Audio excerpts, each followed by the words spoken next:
बुलेटिनच्या सुरुवातीला एक breaking news पाहूया. फडणवीस यांनी आरक्षणासाठी 2018 पर्यंत काहीही केलेलं नाही असं भास्कर जाधव यांनी म्हटलं. जरांगेंचं आंदोलन चिघळण्याचं काम फडणवीसांनी केलंय असंही भास्कर जाधव यांनी म्हटलंय.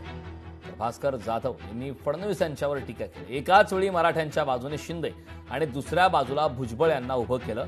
मराठा विरुद्ध ओबीसी लढा उभा करायचा सरकारचा डाव. ठाकरे सेनेचे नेते भास्कर जाधव यांनी हा आरोप केला.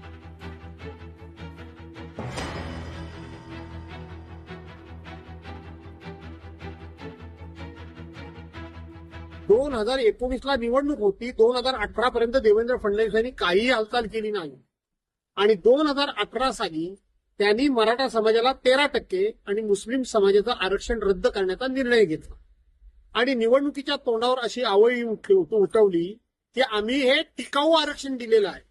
यापूर्वीच्या सरकारनं टिकाऊ आरक्षण दिलेलं नाही असं करून निवडणुकीमध्ये लोकांची मतं मिळवली. एका बाजूनं मराठ्यांच्या बाजूनं सरकारमधले एकनाथराव शिंदेना बोलतं केलं आणि दुसऱ्या बाजूला त्याच सरकारमधले छगन भुजबळांना बोलतं केलं.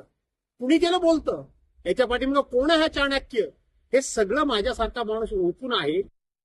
मनोज जरांगे पाटलांना जास्तीत जास्त फसवणं, त्यांना उचकवणं, त्याचबरोबर तुम्ही आता मगाशी ते ह्यांचा हाकेंचा उल्लेख केला, त्यांना ओबीसीचा नेता म्हणून त्यांना उचकवणं, त्यांना जास्तीत जास्त चिडवणं आणि मराठा विरुद्ध या ठिकाणी ओबीसी लढा उभा करायचा हा सरकारचा डाव आहे. लोकशाही मराठी ऐका, पहा, जागरूक रहा.